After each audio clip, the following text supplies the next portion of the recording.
Wow, wow, wow. Welcome to the Texas Sports Unfiltered postgame show. I am Zay Collier, joined by the great Adam Wagner. Here we are, folks. Appreciate y'all joining us. TSU postgame show brought to you by Audiovisual Consultations and Covert Bee Cave.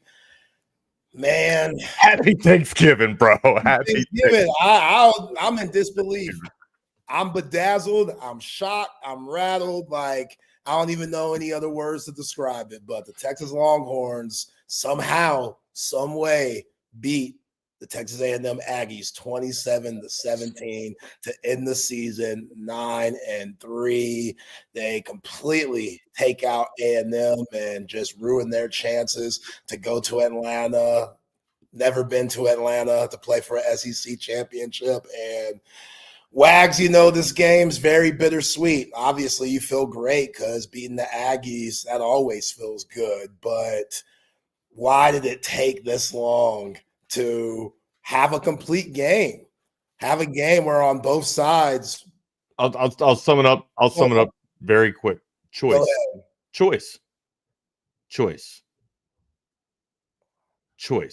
Choosing to put Robertson in the 10th week of the season to get your best offensive line combo, electing to run the ball, electing to utilize Wisner, who was able to do it last year, right? I think it's finally finding the trust in your offensive line to run the ball consistently. I talked about this past week, right? There was a way to beat the Aggies, right? Of course, their defense, the rushing defense looked great, Zay, but here's the reason it looked great. Because usually most of the time, the opposition is playing from a behind situation where they have to be a one-phased offense and go to the pass or go to the aerial attack, or just to run the ball and keep them honest, right, on obvious running plays. So A&M's going to be able to tee off and have good stats, against their rush defense. I just thought if you were consistent and stuck to the run, not to be cliche about football, but it's kind of like football 101, man. Do the little things right, and the good things usually just or the big things kind of take care of itself. That's what happened tonight.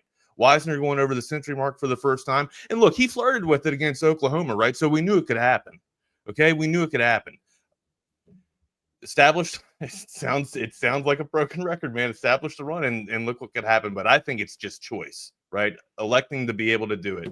And there it is. Yeah.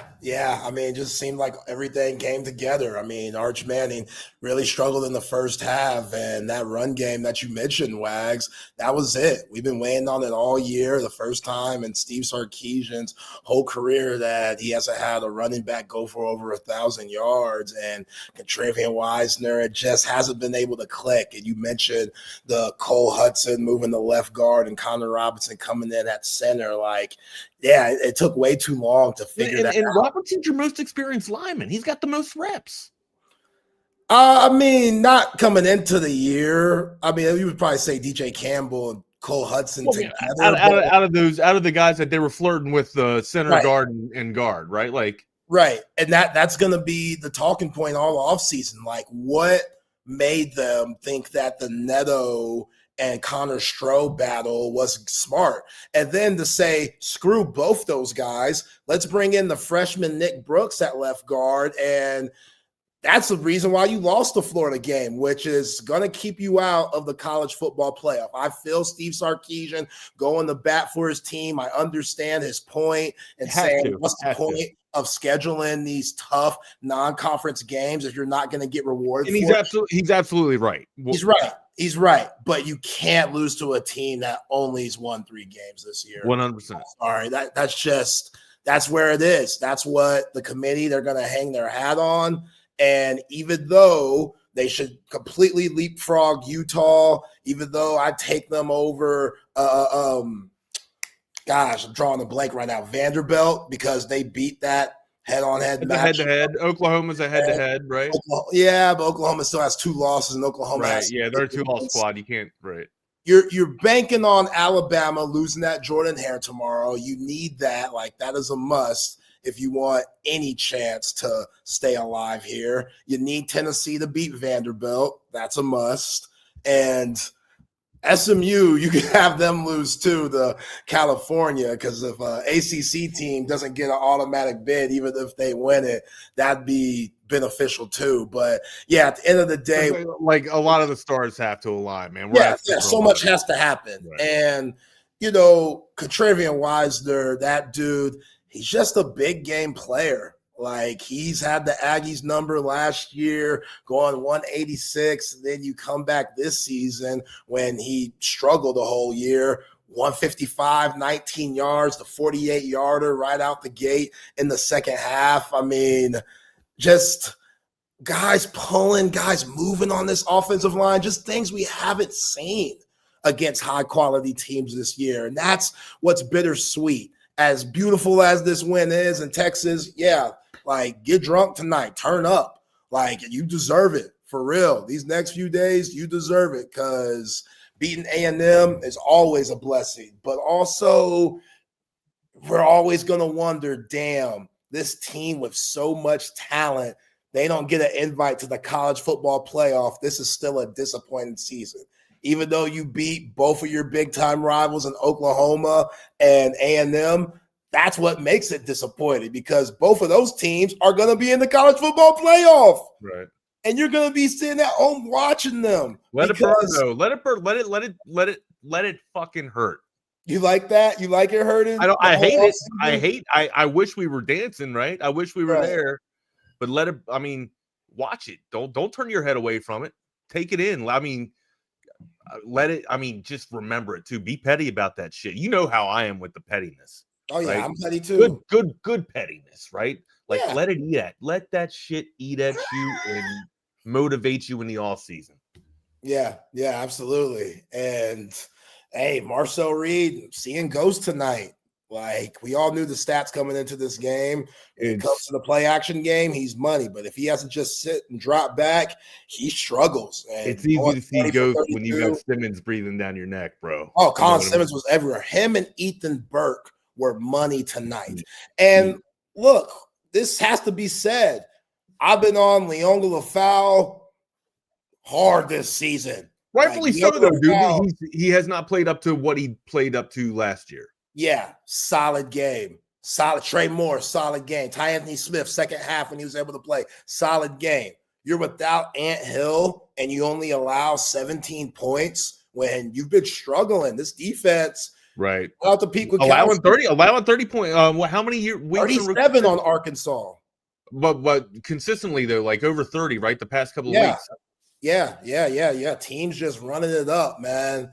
And this defense, they made stops and they figured out that other side on corner, the opposite side of Manny Muhammad, Jalen Gilbo. I'm very eager to see what the snap count was, because, Cade Phillips, who got hurt early, Jalen Gilbo, who this coaching staff's lost a lot of trust in.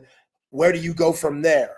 Warren Roberson was solid, and obviously Kobe Black with that interception to seal the deal. He was solid too against Craver and Concepcion. Both of those guys, they're going to be playing on Sundays, making some solid money. So for these corners, which again, they've been getting carved up a little bit over these last few weeks, for them to bring their A game and the biggest game of the season for them, that's big time. Kudos to these defensive coaching staff. Kudos to the defense in general. They came to play when they were needed the most, and that's a big reason why Texas came out with the victory. You know what?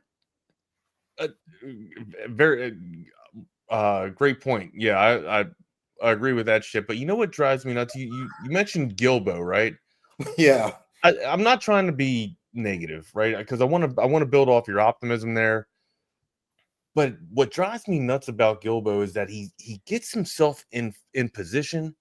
Like, he's always in position to make the play, but then doesn't make the damn play, right? Like, now we're to the point where you're missing tackles. You're missing open field tackles. Like, that's where you have, especially when you're trying to hold the edge, man. You are the last point of contain, right? If you're coming off that edge there and they're trying, you're put on a one-on-one situation, you're put on an island, you got to make the play, man. And you're failing to execute. So But Yeah. but what drives, and I understand what's given the coach frustration and why they put him out there is because he does put himself in position to make the play. He just doesn't make the play.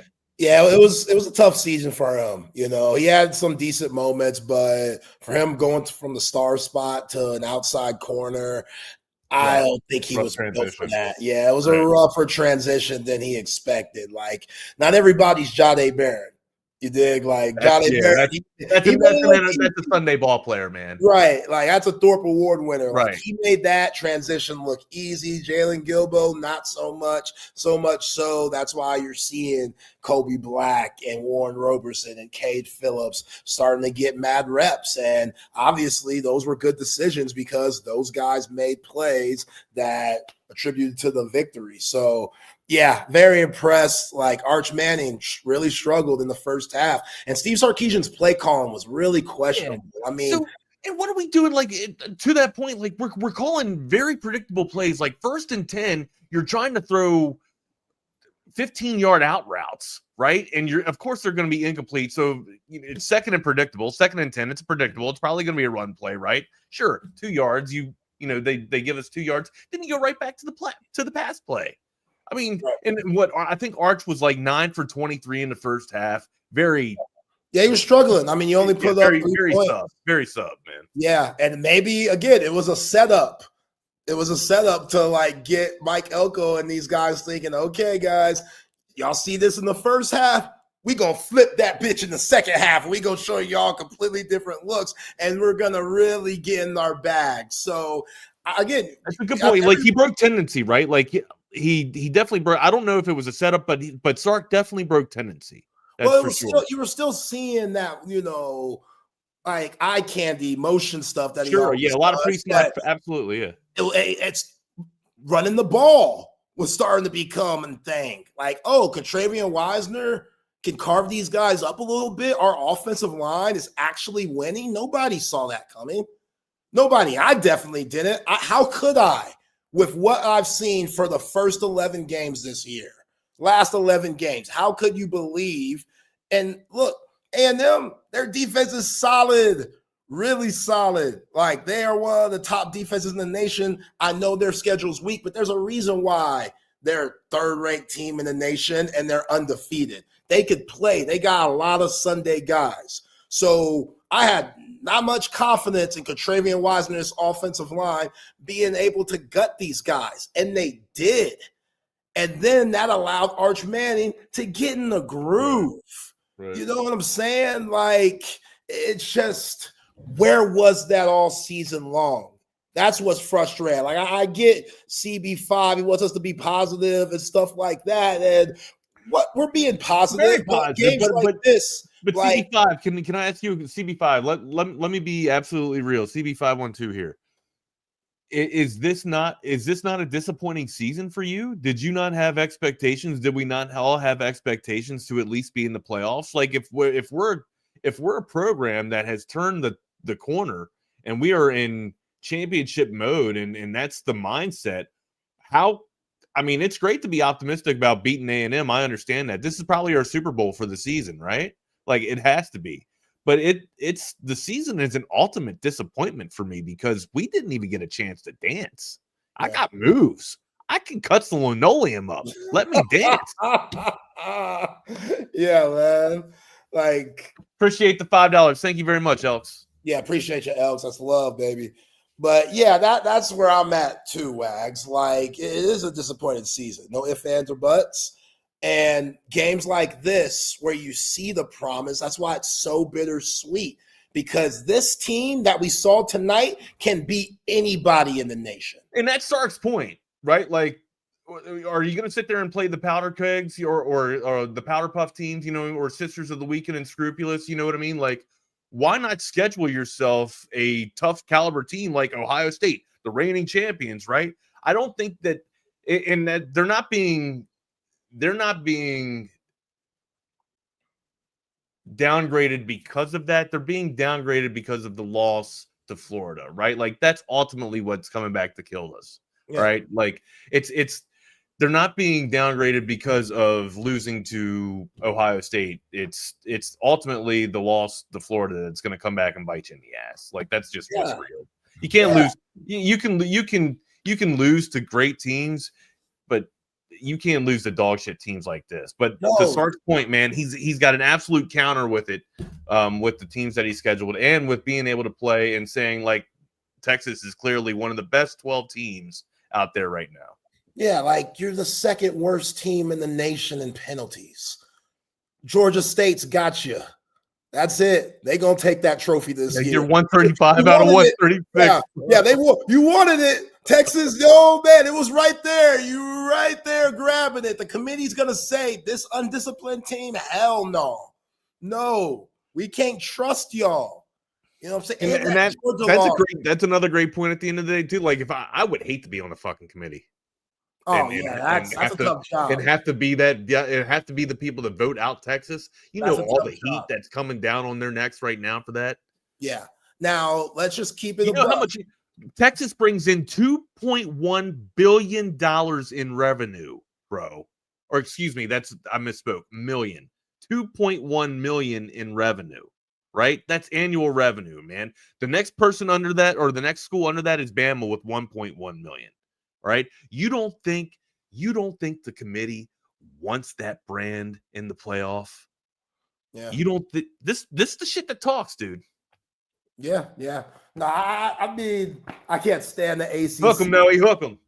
I can't stand the Big 12, man. Like, I think both of those conferences, besides Tech, like I respect Tech, everybody in the ACC, even Miami. What's the Georgia? All right, Georgia Tech made a scrap today. But like that's a rival game. That's you consider that's a big time rival game. It's a neutral site, I guess, even though Georgia Tech's that's a home away from home from Georgia. There's way more red and black in Mercedes-Benz Stadium than there is that gold that Tech wears. But they got their own personal locker rooms for Georgia in there. Yeah, exactly. So I just again that's what's frustrating. This team so talented. From Arch Manning struggles early, you weren't able to establish a run game really at all this season until tonight, and enough in the Oklahoma game. The penalties, your secondary towards the end of the season got carved up a lot of bit.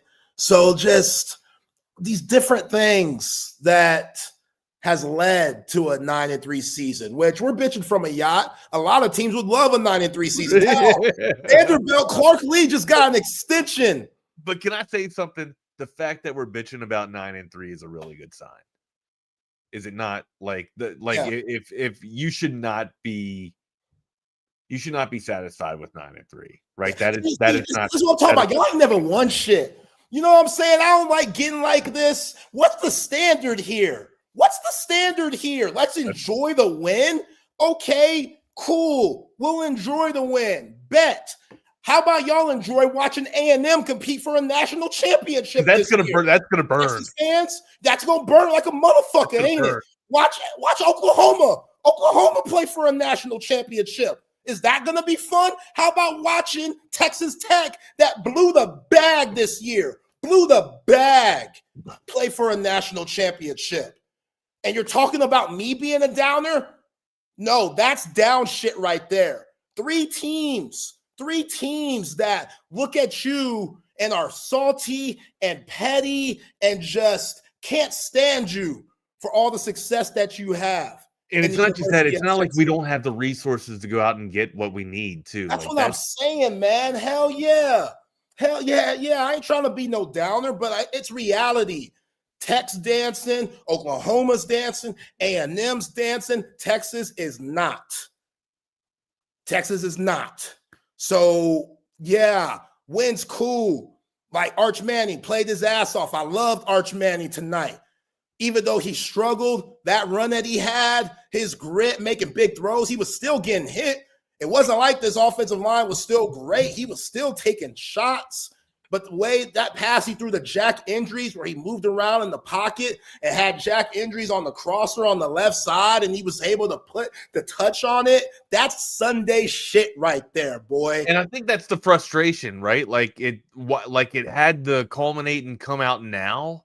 right? Like you couldn't take care of what we could have taken care of against Florida, and ultimately we're going to pay for it. So I guess there is a real conversation if Texas does belong in, right? Like to be able to go out and beat the number 3 team in the nation, Sark had a really good point in the postgame with Molly, right? Like to beat the team by 10. And honestly, it kind of felt like a second half domination. Sure, they were able to claw their way in the first half, but the second half, it felt like a domination by Texas. A&M started to muscle up a little bit, but ultimately, man, Texas was kind of dominating on the offensive line and defensive line. When you can battle it in the trenches, Kirby Smart even said it himself. When you can dominate trench warfare, that just goes to show that you deserve to be in the SEC. And are we not saying that the SEC is the standard in terms of college football?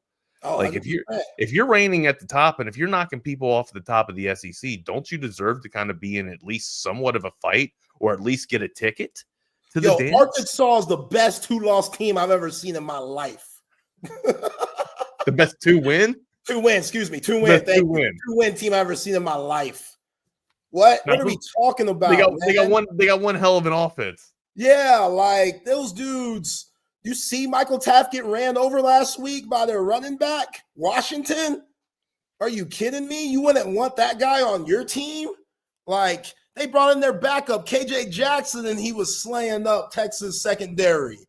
Yeah, man, let's get out of here with all that. Like, SEC reigns supreme. I wish that the committee could see that, because there should be 5-10 teams in. There should be about 4 teams in the Big Ten, and everybody else, y'all get the scraps. Like, that's what it should be. The Big Ten, SEC, they should get 9 teams in, but that's just not how they're going to look at it. They want to give everybody a fair opportunity. What if Michigan beats Ohio State? That's not good for Texas at all. No, I know, but I mean, Michigan, you give Michigan the nod, right? Yeah. I mean, right now they're outside looking in. But if they beat the Buckeyes tomorrow, they're in. And basically that seals Texas's fate. Yeah, and they only have 2 losses. Like, they lost to Oklahoma. And a win over the number 1. Right. They lost to Oklahoma, which is a really good loss. And then they lost to USC. You know, even though they don't play pretty football, it's still Michigan. They got that brand too. So, yeah, I just, again, shout out to the coaching staff in this game for figuring it out. In the second half. Shout out to the coaching staff in the second half. For sure. And I'll give Sark the benefit of the doubt. Like, a lot of the things that you do in the first half could set up what you do in the second half. You know what I mean? And I think that worked to his favor. Like, A&M's down bad. Like, this is one of those, if I'm A&M, like, this isn't like, and it could be, because this is how A&M's going to try to spin it, Wags. They're going to be like, well, Ohio State lost to Michigan last year, and they went on a run and won the Natty. True. Facts. That did happen. But I don't, A&M, like, Ohio State's had a lot of success in the past. You know what I'm saying? Right, like, right. So they've been knocking on the door for a long time. They've been knocking on the door. Aggies ain't even played for a conference championship. Right. This is gonna weaken them. This weak them a lot. Seeing Marcel Reed with his head down, you see York yelling at his teammates on the sideline. York wanted this bad. You know what I'm saying? They had the offensive linemen talking about being cowards, stopping the field. They couldn't wait to stop on the logo tonight. Them Aggies. They couldn't wait. They were like, we gonna get our chance to do it. Hell yeah. You know, not this time. You gotta wait till 2027, fellas, because that shit ain't happening here in 2025. I'll tell you what though. I got a smile on my face. Thanksgiving's a lot better. I even had, you know what, man? I was taking it in at my sister-in-law's house, and I gotta tell you, like, I didn't even mind being over there. You know what I mean? I'm glad. I'm glad the game helped. Being over there. You know, I'm glad the game helped. Here's the thing. All right, here's the thing. What just happened? Appreciate you, man. My neighbor sent me something. I thought something happened out back. My I get home and my kid's having a little bit of a party, right? So yeah. Here's the one thing I'll say. When I really appreciate watching the game by myself. All right. And tonight I had to watch it in public, or not so much in public, but around like family. And you always get the guy that asks the question, like, just well, what would you do here? You know what I mean? Like, what's your call right here? And Zay, you know how many times I just wanted to turn to him and just say, would you just shut the fuck up and let me watch the game? You know what I mean? Like, I could say that because I want to. I gotta pay attention. It's my job. It's our job to pay attention to the game, right? I don't want to play game theory. I don't want to play, coach or what is it, coach couch or the coach on the couch or some shit like that. I don't want to be that guy. I want to watch the game. What would you do here? Look, I get where you're coming from, but I also get homeboy because they look at you. This is the great Adam Wagner that I'm right next to. Your analysis, you're telling lies. You are telling lies right now. I'm not telling lies. You're a big reason why I'm in this business. I owe you so much, my friend. You know my love for you.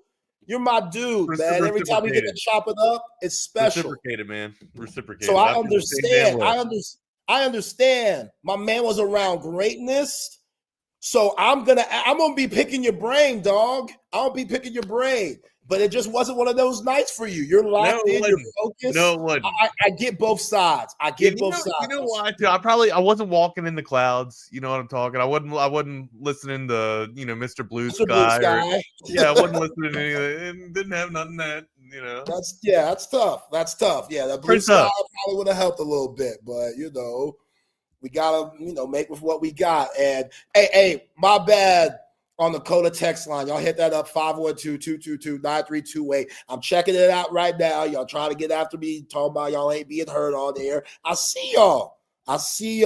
So appreciate y'all, folks, telling us good win. That is my bad too. I don't have that pulled up. So yeah, I got it pulled up. Y'all hit us up on there. We got y'all. Keep hitting us up on the text line. Texas 27-17 against the Aggies to go 9-3, 6-2 in conference play to finish out the season. We will see what happens tomorrow, but yeah, still not looking good for Longhorns playoff hopes. But Wags, in this game, there are a couple of huge plays that happen where it didn't really cost the Horns like it could have. And A&M scoring to go into halftime off of that jet sweep to Concepcion to make it 10-3, and then getting the ball at half, that was a huge part of the game because A&M, if they would have scored to go up 14 on that first drive, the game would have been a lot different. And they come out, you get a 3-and-out, which is huge. Colin Simmons all over Marcel Reed. That's the next drive for Texas, where the first play, Contravier Weiser goes for 48 yards. And even though you didn't score a touchdown there. Did we say run the ball? I mean, we've been saying it all year, but clearly Sark didn't have confidence in this offensive line, which – pass protection, they really struggled. Run blocking, they struggled at times, but we also know Steve Sarkisian could give up on that a little too early. We saw it in the Georgia game where Contravier Wisner was having some success, and the Horns go down by, 14 or something like that, or 11. It was 14-3, I think, and Sark completely gave up on the run game because he felt like he had to play catch-up. So hopefully he learned from that shit. Yeah. But you didn't have to play catch-up. Like, being down 10-3, you're right there in the game, even though I still think you don't have to play catch-up when you're down, 14 or whatever the hell they were down against Georgia. In this game, he still felt comfortable that he could run the football. They did that. They put up 3. They come back the next drive defensively and get another 3-and-out. And that's when, on that second drive, Contravier Wisner, 4 straight touches, or 2 straight touches. Wingo gets the screen, then Wisner gets another big first down run, and then that's when Arch steps up into the pocket and throws that, little touch pass. So glad he didn't cross the line of scrimmage because I thought he was, man. I was like, dude, run that shit. Like maybe a nose hair, bro. Yeah, but just really good sense of awareness for Arch. Throws that lob pass up to Ryan Wingo, which is a way harder catch than we give him credit for. Kudos to Ryan Wingo. Had a lot of trouble dropping the ball this year. Caught the pass when they needed him. Goes up 13-10. Appreciate someone clarifying that. 14-3 in the first half of that Georgia game where Sark gave up running the football.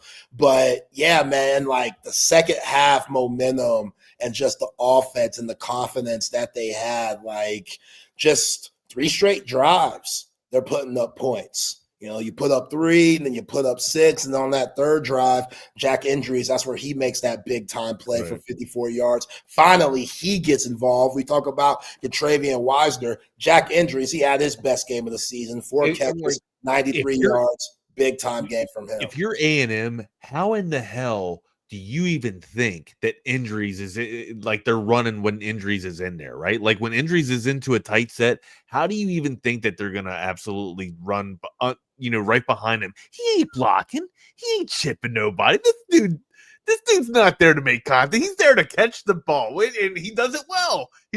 But, I mean, if you're A&M, you got to kind of play for that, right? Like situational awareness. If I'm Jeff Banks, we're working on blocking with Jack Injuries all off season. Like everybody else too. Kyle Flood, we know the offensive line, but you're right, Wags. Like, yeah, Jack Injuries, he's there to catch the ball, and he really wasn't given opportunities to do that. Like, it's been a lost season for the tight ends too, which is unfortunate because we know how successful the tight end has to be in Steve Sarkisian's offense. And look, when the tight end got looks tonight, they took advantage, and it just opens up so much more for this offense to thrive, where they're not one-dimensional. They're not just throwing to Ryan Wingo. They're not just throwing to Emmett Mosley. They're mixing it up because you get into the ground game. Now you can get into the RPO play action. Now you're spreading it out, and guys that just haven't been valuable all year long can do a little something, and Jack Injuries, and he did, and look what happens. No, and also like we got to credit Coach Sarkisian for breaking tendency, and actually absolutely when he was known for, and he still did. He did a few sequences where they went with a pass on first down, but once he started to feel Trey starting to cook, like that's just sticking with it and having just the reliability or just the faith in the offensive line to kind of lean in there and kind of wear these guys down, right? A lot of people would have abandoned that, like they said in Georgia, how he went away from it pretty quickly, man. Thankfully we were able to get it done. When you talk about changing plays, right? Like how, the game could have pivoted, one way or another. What about the play with Mosley, where it felt like Arch Manning just had Mosley streaking down the sideline, but Mosley, if he would have laid out, or maybe if Arch just would have took a little bit off of it, it would have connected with Mosley, and Mosley would have been streaking down the sideline. We talk about the negative impacts. That would have been a positive impact if we're living in the hypothetical world. But yeah, just it's game of inches, man. You go this way, you go the other way, and hell, could have been shifted, man. I think another play too, we could have absolutely been hurt, but we weren't. Was the face mask where we could have got off the field? We should have been off the field. It was like 3rd and 20, so 3rd and a mile. But yeah, instead we bailed him out. We bailed A&M out late in the game too on a late drive there with the face mask. So I thought that was going to come back to bite us in the ass a little bit more. Thankfully, that didn't happen. Very thankful, man. Gobble gobble, no pun intended. Yeah, that face mask, Jelani McDonald, which I love Jelani McDonald's injury because right after that face mask, he was still trying to get the crowd hype, and he knew he messed up, but he was showing that he was still engaged. And, he was still going to try to make a big-time play. And that was a huge part of the game because after that happens, it's 20-17 now. If you're Steve Sarkisian and this offense, you could get tight, pressure burst pipes. So you could get in that moment and really struggle. And if you give the ball back to A&M with time on the clock, who knows what would have happened. But instead, Arch finds Jack Endries on low-key, might be the play of the game. We'll get to that. And that was when he made that ridiculous throw where he stepped up into the pocket, avoided all of that just pressure and, commotion in there, and was able to make that very, very touch throw to Jack Endries up the field. Then you get offsides on Cassius Howe, which leads to that 3rd and 3, and that's where Arch Manning has a 35-yard run to really seal the deal with that game. So just when A&M made plays, and we know this team when it comes to making comebacks, we saw what they did to South Carolina. They don't think they're out of any game. For them to make a run and this team to still dig deep and say, nah, y'all ain't making a run on us, we're going to respond to y'all making the run. That's big time. That's big time. And look, now we're at that point of 2026, in my opinion, because I don't think they're going to, just too much has to happen to make the college playoff. So now it's about what bowl game are you going to, which guys are going to hit the portal, which guys are going to stay, which guys are going to come back instead of going to the draft, which the only person I think that's a junior that shouldn't come back is Anthony Hill. But now it's all about, okay, how do we get better for 2026 so we can build some momentum going into that season and see what happens there. But, yeah, at the end of the day, being A&M, always good. Shout out to this Texas football team that beat the Aggies 27-17 to go 9-3 overall, 6-2 in conference play. Let's get to some of our mentions here. A scoreboard update brought to you by Gobundance. Texas football is built on legends from Darrell K. Royal to Mac Brown, bringing the Natty to Vince Young and Colt McCoy, just leading by example. The Longhorn way is more than just talent. It's about discipline, brotherhood, and rising to the occasion. And that same spirit is behind Gobundance, a community of investors and leaders that push each other to win, not just in business, but in life. So if you're ready to be a part of the Gobundance team, go online to join the tribe today at www.gobundance.com/TSU. That's www.gobundance.com/TSU. And for a scoreboard update today, tough one for Longhorn fans because Utah beat Kansas. That one's brutal. Utah ends the season 10-2, ranked 13th in the nation. So, yeah, if Kansas would have got that game, that would have helped Texas out a little bit. The Egg Bowl.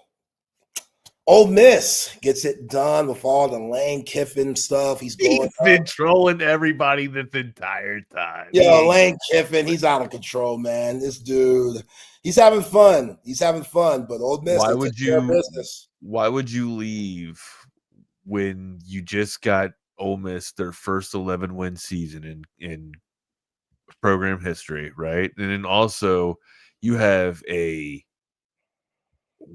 one hell of an electrifying quarterback with Chambers. Like, usually you don't find quarterbacks like this. Like, this is a gift. Yeah. I mean, he ain't going to be there forever, but I feel what you're saying. No, but I mean, Lane, you can get a national. I think you can build around and get a natty type of contender. Okay. You might even have one right now, which is wild because I felt like the talent went out left last season. So I think Ole Miss is in good hands. I think Lane's been trolling all of us. Yeah, you got to have your leverage, man. Maybe he's just trying to get the right amount in that bag. Yeah, get that bag, Lane. Like, hey, I want everything. Y'all, I'm not trying to hear no from nobody. So that's what it is. Tell SU, give me the governor's mansion. See, LSU, they messed up when they had the mayor, governor, whoever the hell politician they had. That was the governor. Yeah, that was stupid. They messed up there. So that's a weird vibe. That's a weird scene, man. Yeah. Georgia takes care of business barely, though, at the Benz against their rival Georgia Tech, 16-9. With A&M losing to Texas, they will be playing for another SEC title. We will see tomorrow if that is against Alabama or Ole Miss. So that's the scoreboard update brought to you by Gobundance. Wags, anything about today's games that stand out to you? No, I mean, just besides ours, like it was kind of, cookie cutter across the nation here. The favorites were supposed to win, except for A&M here. Little brother, man, they were in a gym. They were getting a gym getting big, man. Let me show you how that old man strength works there. Yeah, pipe on down, little boy. Yeah, that's tough, man. That's what I'm saying. This is going to weak them. This is going to weak them. Like going in, you want some momentum going into the college football playoff. So Mike Elko, this is where he's going to be tested. His coaching, just livelihood is going to be tested to get those guys to lock back in and say, okay, we're trying to win a natty now. We just lost to our rival again, and them fans are devastated, but let's go win a national championship. I am very impressed with the way that this defense contained this A&M high-powered offense that was just running through. I mean, plowing, blowing the effing doors off of the secondary. I mean, Concepcion and Craver, both of them give me like CeeDee Lamb vibes when they do crossing routes across the middle and they can get that the yards after catch, man. They look like Sunday ball players to me, especially Concepcion. And then when I heard that Moss might be playing, I'm just like, holy shit. Like Owens isn't bad himself coming out of the backfield, right? Like they got some weapons, and then for this defense to be able to keep them under 200 yards on the ground, right? Like, of course you bend, right? We've been worried about, what's going to gouge us on the ground and pound, and they were able to eat. They actually got after team wise. They were able to get it going on the ground, I thought, but to keep this offense kind of at bay, hats off to the defense, man. I thought it was going to be. I was preparing for a very rough day. Zay. I was too. I've been calling for it for about a month. I've been saying like we were gonna lose to the Aggies. This is the best crow I've ever eaten in my life.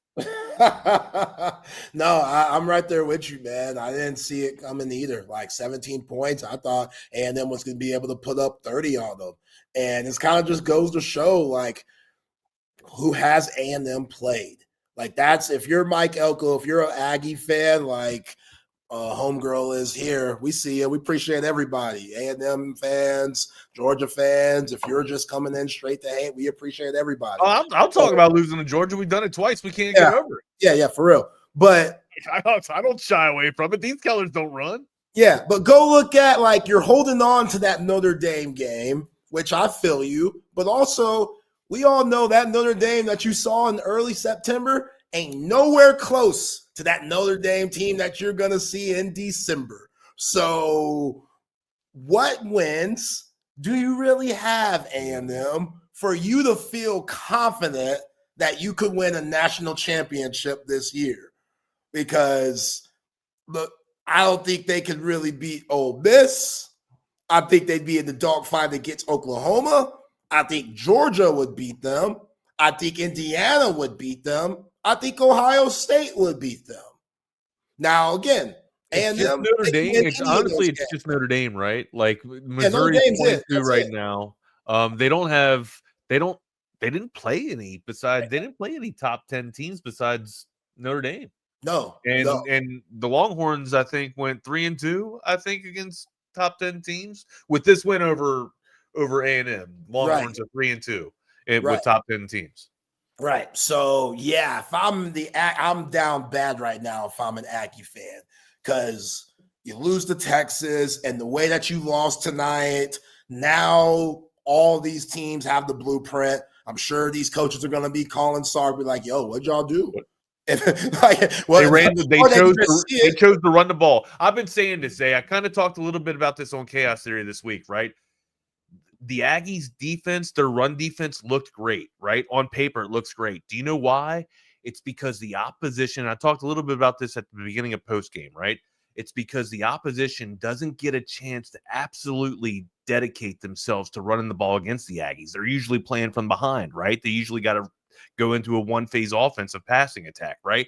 And then, of course, they'll run the ball to kind of keep it honest. But those are like obvious passing down or obvious running downs, right? To where the defense can pin the ears back. So I think it kind of plays into those stats. If you really dedicate yourself to running the ball, which the Longhorns did, I think we kind of found the Achilles heel. Yeah, absolutely.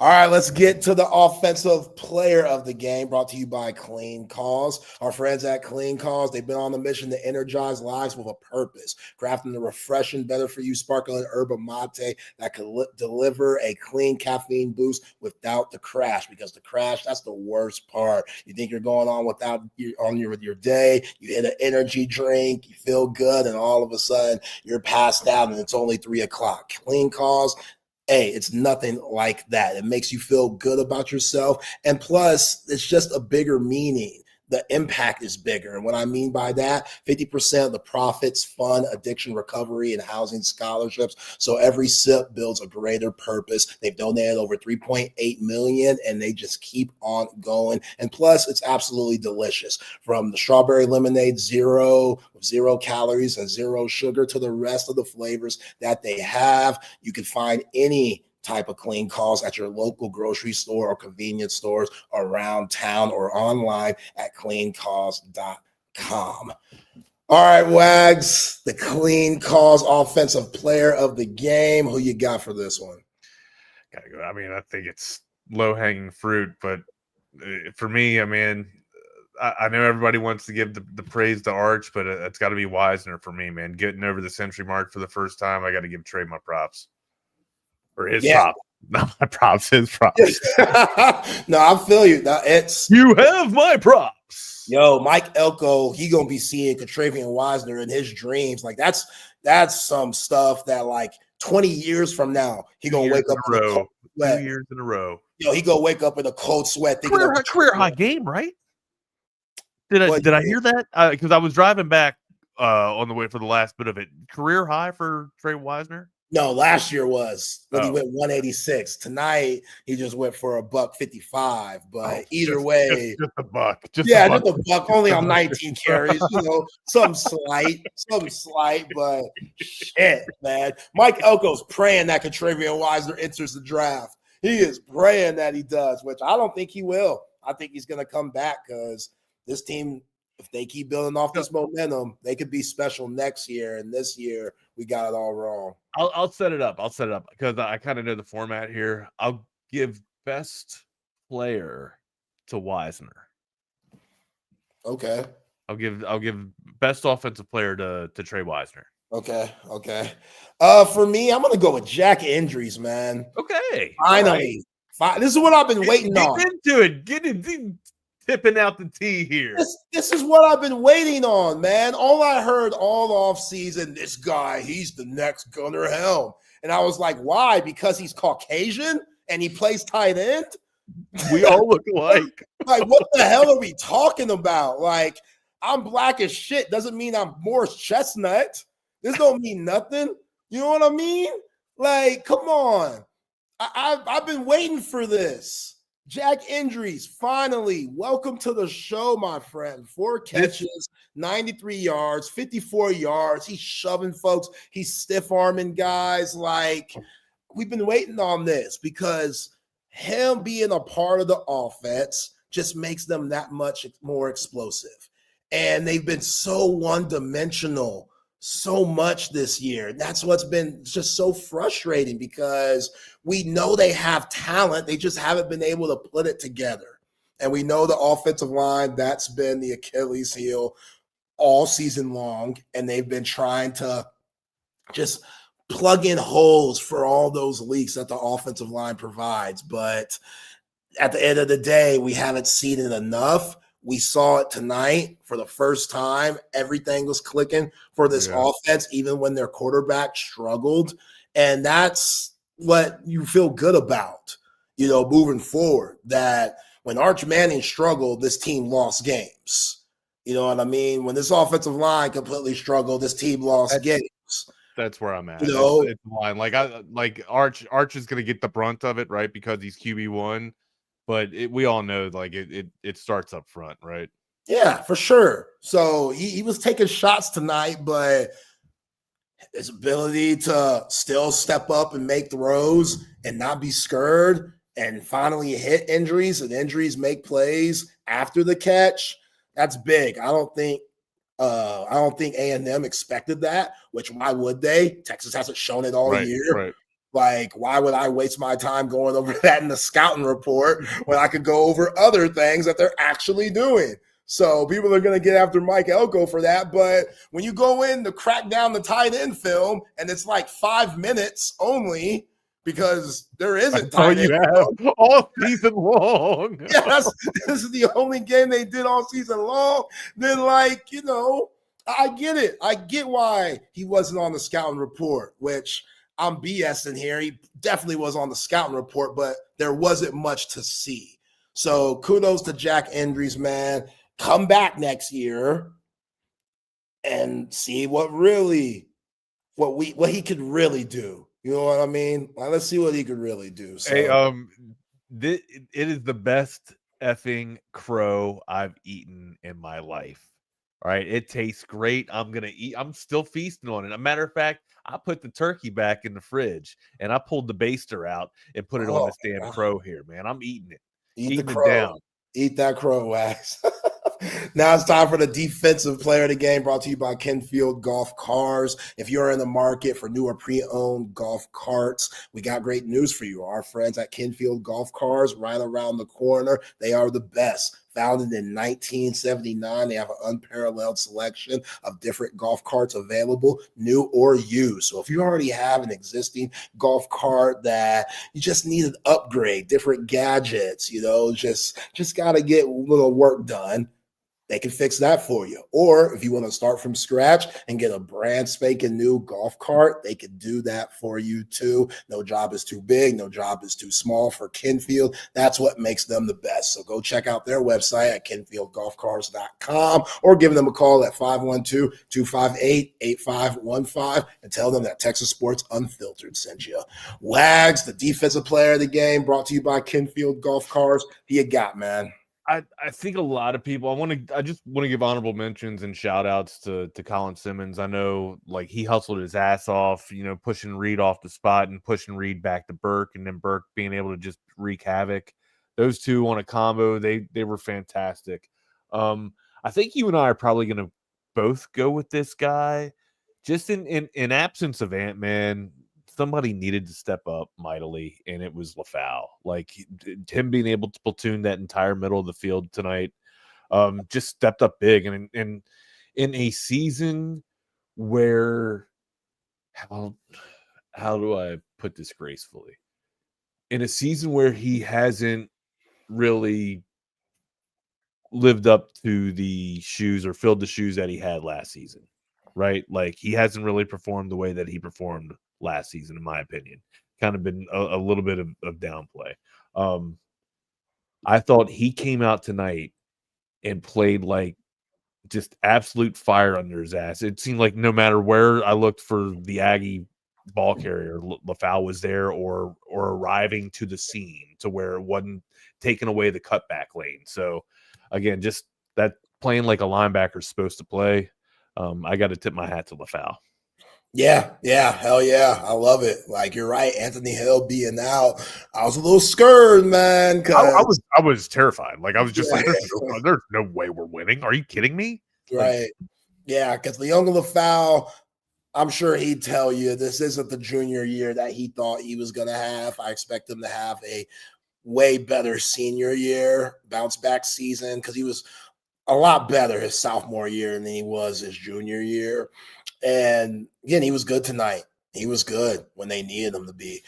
For me, I'm going to go with Ethan Burke, man. In his last game at DKR, the Westlake Chaparral, he was everywhere, blocking kicks. He was in the backfield. He was making hits on the running back. Like, he was just hard to block. And the fact that he got so much attention in this game, along with Colin Simmons, it allowed guys like Leon Lafau and the rest of this defense to collapse on plays and just to make Marcel Reed see ghost all day. You know, like 91, he's been huge all year. Like, I think after Colin, big moments too, like just nose yeah, for the ball. Yeah, like he's just consistent, you know, and it sucks because early on he wasn't healthy. Like in that Florida game, he didn't play much. I think he got less than 10 snaps in that game. And it was because he was dealing with some type of knee issue. So for him to get healthier and healthier as the season went on, we were really able to see the real Ethan Burke towards the end of the year. And yeah, 91 was big, and I think he's going to be a steal in the NFL where he could have over an 8-year career, get that second contract, and just being one of those guys that you love to have in the locker room because he just has that makeup in him. So always going to be a fan of Ethan Burke. We remember last year his big time fourth down stop at Confield, and this year he tops that off with a big time block on a field goal. So he likes playing against A&M too. And yeah, kudos to him for having a hell of a Texas career. Let your legacy bloom, gents. Let your legacy bloom. For sure. All right, time for the offensive play of the game, brought to you by Paul's Motor Works. Paul's Motor Works has been providing complete foreign and domestic automotive repairs in Austin since 2000. They specialize in BMW, Porsches, Volkswagens, Benzes, and Mini Coupes, but they take in any car. It doesn't matter what car you have, make or model, they will take care of whatever problem you need. That's oil changes, they'll take care of that. Tire rotations or any major repair, Paul's Motor Works will hold you down, and you just can't trust anybody with your car, especially nowadays. Paul's Motor Works, they're high-quality guys. They will take care of you. They're not trying to pull a fast one over you. So your search for a good mechanic is over. Go see the team, Paul's Motor Works, down there off 2222 and 620, or go visit them online at pmwaustin.com. Wags, the offensive play of the game, brought to you by Paul's Motor Works. Who you got? I think for me, and maybe it's just because it's prison of the moment, it's got to be the 35-yard scamper from Arch to kind of seal the deal and put the nail in the coffin, right? We were only up 3 at that time, and then to be able to extend the lead back to 10 and really put the pressure, like you said, pressure cracks pipes, really put the pressure down on A&M at that point. Yeah, that 35-yard scamper got to be the play of the game for myself. Yeah, I love it. You know, we talked about just the timing of that play. You know, A&M, they just scored, cut the lead down to 3. So the pressure is now back on Steve Sarkisian in this offense. Can they go make a play? Right. And they did that and then some. I'm going to say it was the few plays before that. Oh, the chunk plays? Yeah, the chunk play, the Arch Manning play action to Jack Injuries down the field where Arch maneuvered in the pocket, which I think that's his best attribute. Like, I think his awareness in the pocket when it gets dirty, it's just been. He's got a spidey sense, man. He's got really good instincts and really good sense of awareness. Obviously, it's not always going to work out in his favor, but there's a lot of guys that aren't getting out of the situations that he gets out of, and that's because gives me a heart attack sometimes, dude. Yeah, you know what I mean. But yeah, that's what you get. And when you have a guy like that, the balance is difficult because you feel like you could always make a play when you know as much as anyone, Wax. Sometimes you just got to throw that thing out of bounds and live to play another down, man. Yeah, just live to play another down. And he's starting to get that more and more, which has been impressive. But also, I think he understands that, man, if I could shed some tackles here and look up down the field, I could still have a chance of making the play to move the chains and give my team ultimate opportunities. And he's done that so well over the last part of the season. I thought that was a huge play that ended up leading to your play of the game, which was the 35-yard touchdown, which my man Arch, he got wheels, boy. He got some blazers. And so that's his unsung ability. That's his X. Remember how Rod B always used to say that's his X factor? Like that's his X-Man quality. It's his ability to scramble, right? Like he can deliver the dimes, right? He can make Sunday throws, but when people when people start to fall asleep, it's his ability to scramble. It's when you dial it up, when you script the runs, Arch doesn't really hurt you so much. But when you forget about him and he breaks containment and he's able to extend the play running like his granddaddy, that's where he comes back to bite you in your ass. Yeah, and there's nothing like your all-American player just completely mucking up the possession. Cassius Howe, you're about to get off the field, bro. It's 3rd and 8, but you're greedy. You're greedy. You haven't got that sack tonight. They've been chipping your ass. It's time. This is the time. This is his moment. He was feeling it. This is the moment. This is where guys, like in games like this, everybody wants to make that play.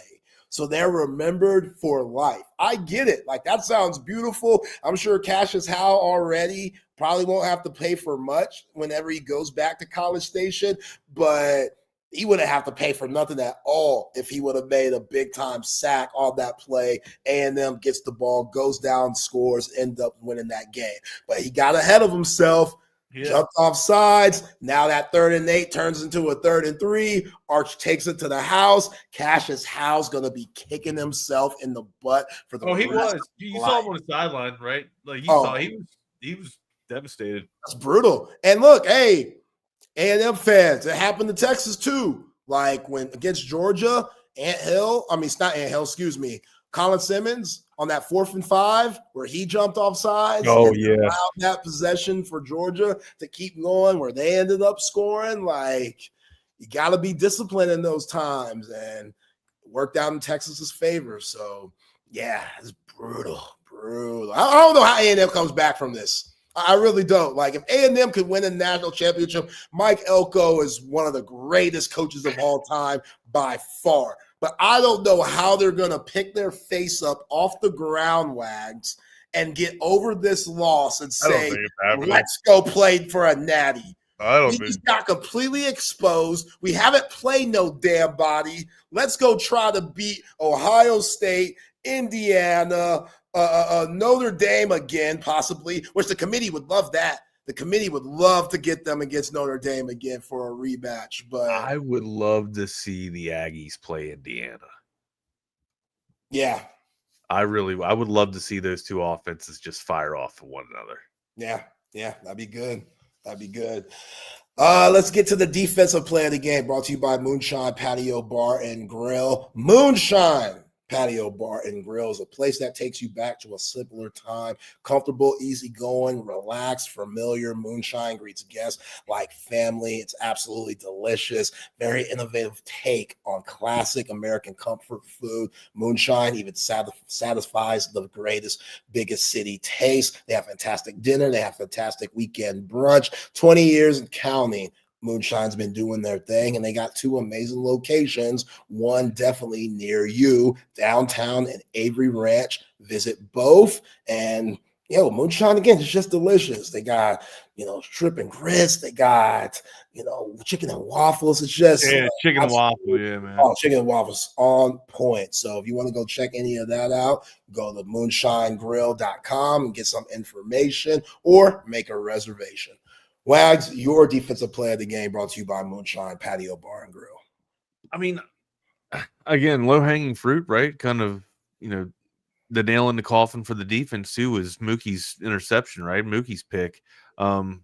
Black played fantastic tonight. Just, there's so many. God, I want to give just an all-out shout-out to the entire defense, man. But, yeah, I think Mookie's pick is the play of the game, defense play of the game for me, being able to seal the deal. Just the fate of the Aggies, putting the nail in the coffin. Shout out to him, by the way. It's been a rough few weeks ever since he's came back from the finger injury, the thumb injury. He hasn't been himself, and Steve Sarkisian. A lot of noise in that signal, right? Yeah, for sure. And Steve Sarkisian, he even said that the defense, they tried to make too many big plays, and they got away from making the simple, smart play because they felt like they had to go over and beyond because the offense was struggling so much. So they ended up, just getting some really bad, what's the word? Habits. Yeah, Some just really bad habits, so. complacency and shit. Right. And Mookie Tav, I think he's been a big part of that. He's struggled at different times since he's been back. So for him to get an interception in his last game at DKR, dude that just bleeds burnt orange. He could say that he's never lost to A&M, which I'm sure he's going to be ecstatic about. You know what I mean? So that was a big time play for him. And I'm going to go with Kobe Black's interception. Yeah, that really sealed the deal. Yeah. Like that really sealed the deal. Marcel Reed, back-to-back interceptions on back-to-back throws. Again, they had that dude seeing ghosts. And that's going to be the scouting report on Marcel Reed. Everybody sees his play action stats. Make him drop back and throw the ball, even though he still ran good because of that ankle, there were times where he was getting up, favoring it a little bit. So they got after him. They did a really good job. Shout out to Michael Tabb. Shout out to Kobe Black for causing turnovers and Texas winning that game. Final word, Wags. But first, final words brought to you by Sue Patrick. For the best selection of Texas Longhorn gear, go see our friends at Sue Patrick, located off of 5222 and Burnett Road. And go online to SuePatrick.com, too, for everything that you need Texas-related, from polos, Arch Manning jerseys, grilling accessories, golf balls, hats. They got fresh winter gear and jackets and stuff. It's fire. I'm definitely going to have to check that out. And if you're not in the ATX, you can still go online at SuePatrick.com, where if you spend over $59, you get free shipping. Can't beat that. Go see our friends at Sue Patrick. Final word, Wags, for this Longhorn victory in the Lone Star shootout of the Aggies. Great to beat the Aggies 2 years in a row. Now 27-17. Like you said, I think now is, we got to turn the vision to 2026 and kind of look at where we need to go from there. Ultimately, I think it starts with self-reflection, right? Kind of swallowing that pride and, having a real conversation with ourselves. Like, hey, was I brought here to call plays, or was I brought here to win championships, win national championships? And I would say ultimately, sure, like the play calling leads to the winning national championships. But if you're the CEO of your organization, of your program, I think that entails doing more than just, calling plays. I think you got to delegate something at some point in time and ultimately be the head coach, right? And do what you were brought to do here, which was winning national championships. For the year, I think we'd all kind of be silly if we didn't say that this was a disappointing season, but ultimately a great end to a disappointing season. High expectations for this team. I mean, touted out as number one to start, right? Preseason number one. You had a Heisman Trophy candidate, at the helm, right? And how can we not sit here and say that, not being able to get a ticket to the dance is, that's the standard. I think that's completely asinine and thought, right? Especially when it felt like we turned, a tide last season to where the culture just absolutely changed, and, winning felt consistent. Winning felt like it was natural and normal. To not be in the college playoff is supposed to be a little bit of a disappointment, and that should be the standard. And moving forward, the standard should be competing for a national championship, not just getting to the dance, right? It's ultimately getting the prettiest girl at the dance, or being the homecoming queen or king, rather. Woo! King.